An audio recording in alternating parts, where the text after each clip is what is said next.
everyone. Today we're reading Number the Stars by Lois Lowry, Chapter 3.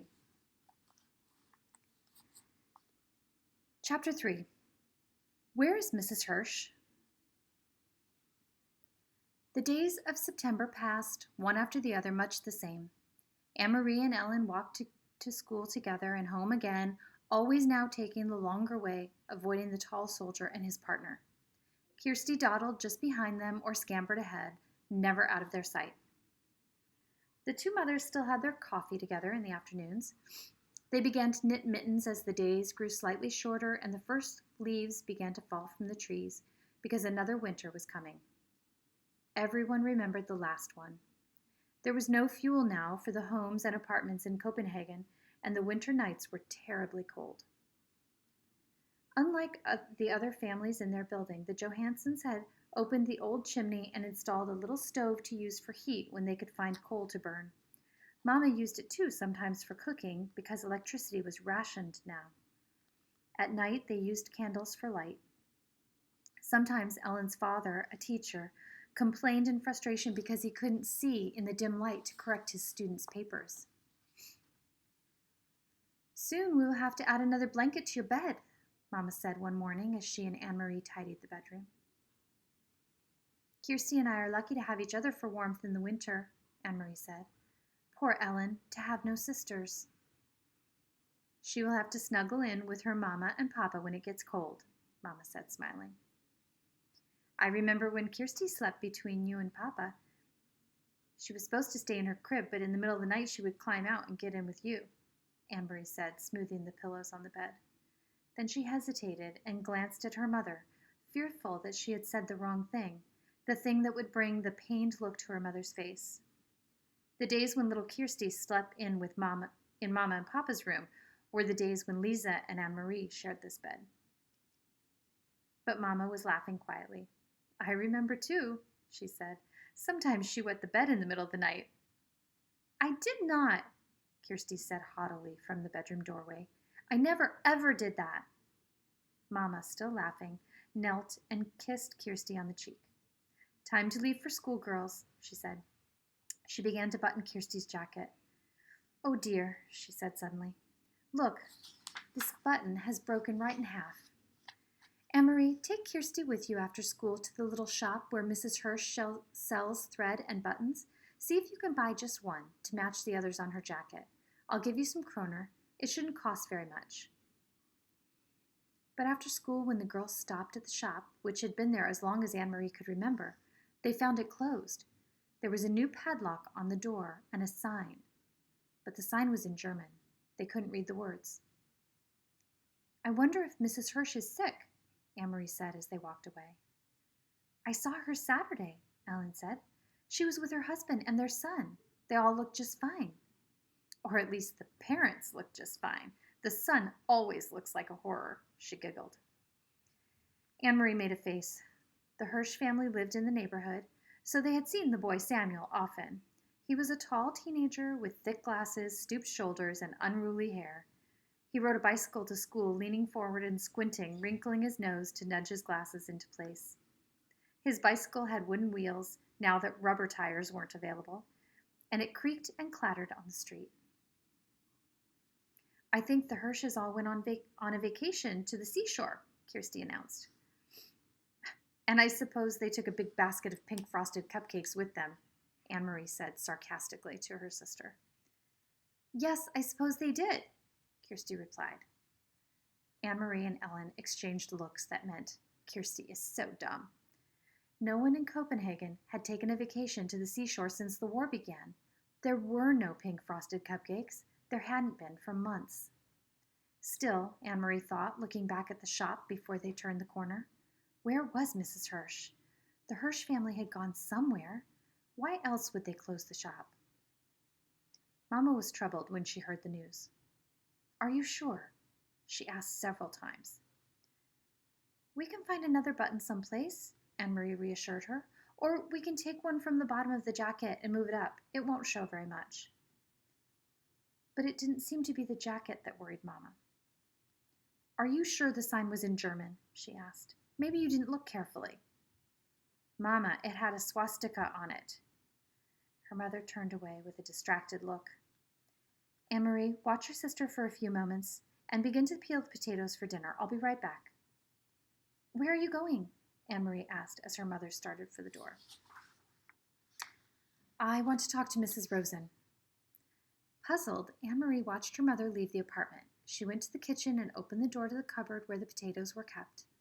Every night now, it seemed, they had potatoes for dinner, and very little else. Anne-Marie was almost asleep when there was a light knock on the bedroom door. Candlelight appeared as the door opened and her mother stepped in. Are you asleep, Anne-Marie? No, why? Is something wrong? Nothing's wrong, but I'd like you to get up and come out to the living room. Peter's here. Papa and I want to talk to you. Anne-Marie jumped out of bed, and Kirsty grunted in her sleep. Peter! She hadn't seen him in a long time. There was something frightening about his being here at night. Copenhagen had a curfew, and no citizens were allowed out after 8 o'clock. It was very dangerous, she knew, for Peter to visit at this time, but she was delighted that he was here. Though his visits were always hurried, they almost seemed secret somehow in a way she couldn't quite put her finger on. Still, it was a treat to see Peter. It brought back memories of happier times, and her parents loved Peter too. They said he was like a son. Barefoot, she ran to the living room and into Peter's arms. He grinned, kissed her cheek, and ruffled her long hair. You've grown taller since I saw you last, he told her. You're all legs. Anne-Marie laughed. I won the girls' foot race last Friday at school, she told him proudly. Where have you been? We've missed you. My work takes me all over, Peter explained. Look, I brought you something. One for Kirsty, too. He reached into his pocket and handed her 2 seashells. Anne-Marie put the smaller one on the table to save it for her sister. She held the other in her hands, turning it in the light, looking at the ridged, pearly surface. It was so like Peter to bring just the right gift. For your Mama and Papa, I brought something more practical. 2 bottles of beer. Mama and Papa smiled and raised their glasses. Papa took a sip and wiped the foam from his upper lip. Then his face became more serious.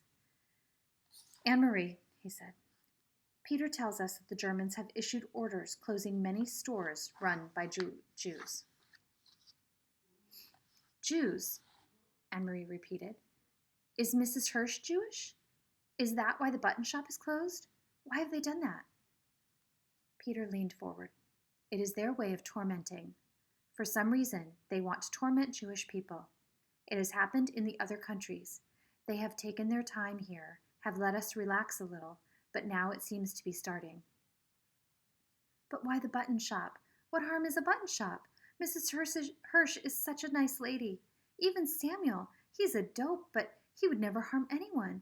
How could he? Can't even see with his thick glasses. Then Anne-Marie thought of something else.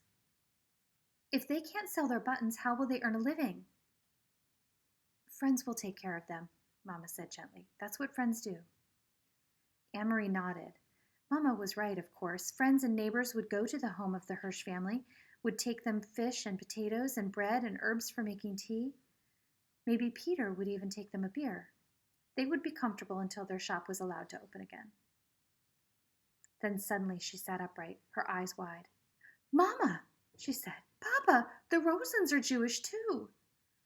Her parents nodded, their faces serious and drawn. I talked to Sophie Rosen this afternoon, after you told me about the button shop, Mama said. She knows what is happening, but she doesn't think it will affect them. Anne-Marie thought and understood. She relaxed. Mr. Rosen doesn't have a shop. He's a teacher. They can't close a whole school. She looked at Peter with the question in her eyes. Can they? I think the Rosens will be all right, he said. But you keep an eye on your friend Ellen and stay away from the soldiers. Your mother told me about what happened on Osterbrigade. Anne-Marie shrugged. She had almost forgotten the incident.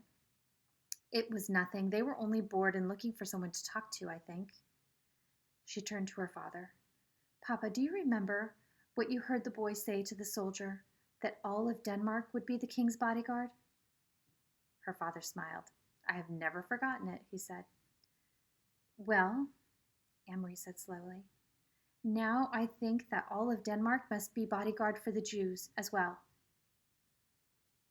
So we shall be, Papa replied. Peter stood. I must go, he said. And you, Longlegs, it is way past your bedtime now. He hugged Anne-Marie again. Later, once more in her bed beside the warm cocoon of her sister, Anne-Marie remembered how her father had said 3 years before that he would die to protect the king, that her mother would too. And Anne-Marie, 7 years old, had announced proudly that she also would.